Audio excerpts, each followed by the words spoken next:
আসসালামু আলাইকুম, সবাইকে ঈদ মোবারক। আজকে নিয়ে এসেছি ঈদের স্পেশাল শাহি ফিরনি রেসিপি। খুবই সিম্পলভাবে ঘরে থাকা উপকরণ দিয়ে তৈরি করব, আর একদম পারফেক্ট রেস্টুরেন্টের মতো হবে। একবার এইভাবে ট্রাই করে দেখতে পারেন। তো এই যে উপকরণগুলো নিয়েছি, এইগুলো দিয়েই আজকে এই শাহি ফিরনিটা তৈরি করব। প্রথমে আমি এখানে নিয়েছি কিছু কিশমিশ, তারপর এখানে আরও নিয়েছি কাঠবাদাম, কিছু নিয়েছি গুড় আর এলাচ আর হচ্ছে তেজপাতা। আর এই গুড়টা অ্যাড করার কারণে খুব সুন্দর একটা কালার আর ফ্লেভার আসবে।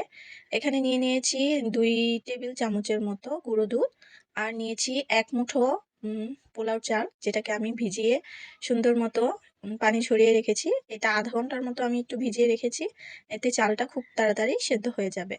আর নিয়েছি হাফ কাপের মতো চিনি।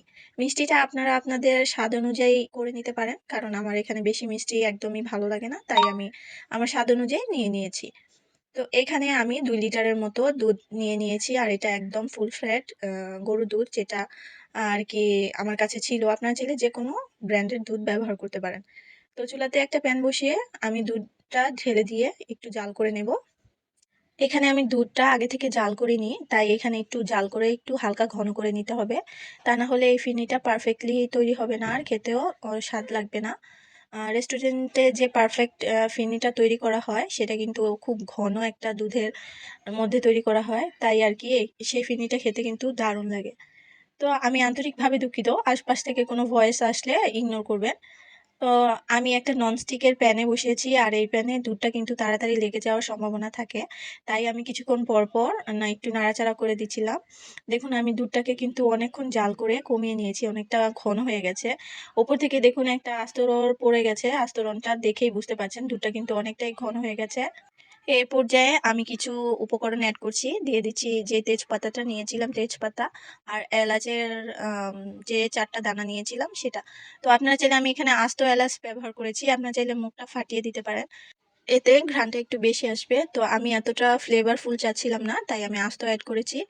তো এই দুধটা কিন্তু আমি ঘন করার পরে এই মশলাগুলো অ্যাড করেছি, আপনারা চাইলে আগে করতে পারেন। তো আগে করলে এটার ফ্লেভারটা আরো বেশি আসবে, তাই আমি আগে করিনি। আমি এই পর্যায়ে যে ভিজিয়ে রাখা চালটা রেখেছিলাম সেটা অ্যাড করে দিচ্ছি। আর এখানে আমি আমার মুঠের 1 মুঠ চাল ব্যবহার করেছি, আপনারা চাইলে আরো বেশি অ্যাড করতে পারেন। তো আমি যতটুকু অ্যাড করেছি 2 কেজি চালের জন্য পারফেক্টলি। তো এখন চালটা দিয়ে দেওয়ার পর চালটা দিয়ে আমি খুব সুন্দর করে নেড়েচেড়ে মিশিয়ে নিয়েছিলাম দুধের সাথে। এখন চালটা ফুটে ওঠা অবধি আমি এটাকে নেড়েচেড়ে চালিয়ে নেব। আর খেয়াল রাখতে হবে যাতে পোড়া না লেগে যায়, আর আশপাশে যেগুলো লেগে আছে সেগুলো তোলার চেষ্টা করবেন না, তাতে কিন্তু এটা স্বাদটা নষ্ট হয়ে যাবে।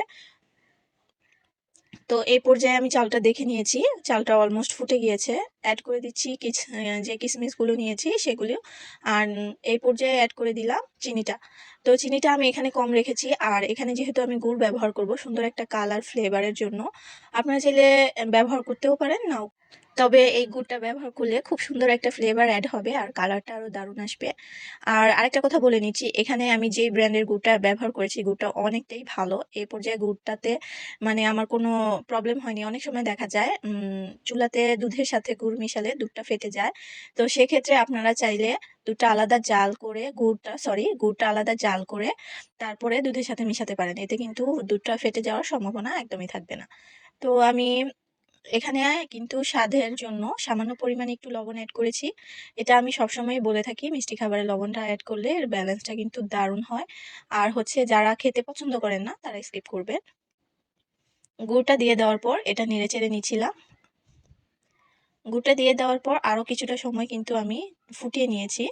এখন কিন্তু অনেকটাই পাতলা দেখা যাচ্ছে ফিরনিটা, তবে এটা আরো কিছুটা ঘন হয়ে যাবে ঠান্ডা হওয়ার সাথে সাথে।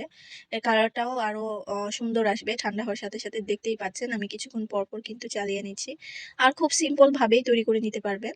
আরেকটা কথা বলে নিচ্ছি, এখানে আমি চিনি অ্যাড করেছি, আপনারা চাইলে চিনির পরিবর্তে কনডেন্স মিল্কটা অ্যাড করতে পারেন, এতে কিন্তু আরো স্বাদটা দ্বিগুণ আসবে।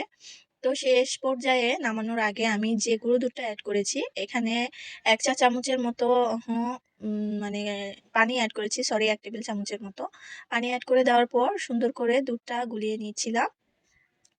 আর এই গুঁড়ো দুধটা দেওয়ার কারণে এই ফিরনিটার স্বাদটা কিন্তু আরো দ্বিগুণ হবে।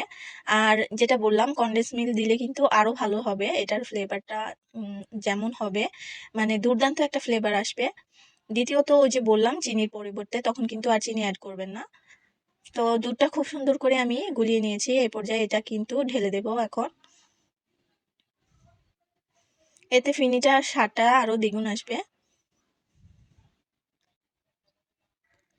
ঘরে থাকা সিম্পল উপকরণ দিয়ে কিন্তু তৈরি করে নিতে পারবেন আমার এই দুর্দান্ত স্বাদের শাহী ফিরনি রেসিপিটা। একবার কিন্তু ট্রাই করে দেখতে পারেন। আর মোস্ট ইম্পর্ট্যান্ট কথা, এই ফিরনিটা তৈরি করতে কিন্তু একদমই কোনো ঝামেলা নেই। ঝটপট তৈরি করে নিতে পারবেন।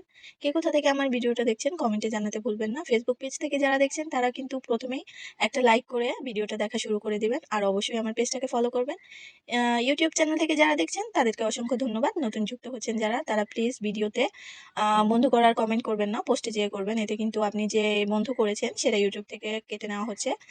তো ফাইনালি শেষ দিক দিয়ে আমি নামানোর আগে কিছু কাঠবাদাম এখানে অ্যাড করে দিচ্ছি ডেকোরেশনের জন্য। আপনারা যে কোনো পেস্তা বাদাম, কাঠবাদাম সবকিছুই অ্যাড করতে পারবেন আপনাদের ইচ্ছে মতো। তো আমার কাছে যেটা অ্যাভেলেবল ছিল সেটা অ্যাড করে দিয়েছি। তো দেখুন উপর থেকে কতটা সুন্দর আর সুস্বাদু দেখাচ্ছে। আমার ফিরনি কিন্তু অলমোস্ট ডান। এটা ঠান্ডা হলে একদম ঘন হয়ে যাবে। এই পাতলা আবরণটা দেখে কিন্তু ভয় পাওয়ার কিছু নেই। এইভাবেই কিন্তু একবার ট্রাই করে দেখতে পারেন ফিরনি রেসিপিটা। ঝটপট তৈরি হবে আর মিষ্টি খাওয়ার চাহিদাটাও কিন্তু পূরণ হয়ে যাবে। তো আজকের মতো চলে যাচ্ছি। সবার ঈদ কেমন কাটলো অবশ্যই কমেন্টে জানাতে ভুলবেন না। অবশ্যই কোরবানি ঈদ সবার ব্যস্ততম একটা ঈদ। সবাই কম বেশি অনেক ব্যস্ততা মধ্যে দিনটা কাটায়। আমার দিনটা অনেক ব্যস্ততার সাথে গেছে। তাই কারো ভিডিও ওয়াচ করতে পারিনি। ইনশাআল্লাহ সবার ভিডিও আবার ওয়াচ করা শুরু করে দেব। সবাই সুস্থ থাকবেন, ভালো থাকবেন। আর ঈদ মোবারক সবাইকে। আল্লাহ হাফেজ।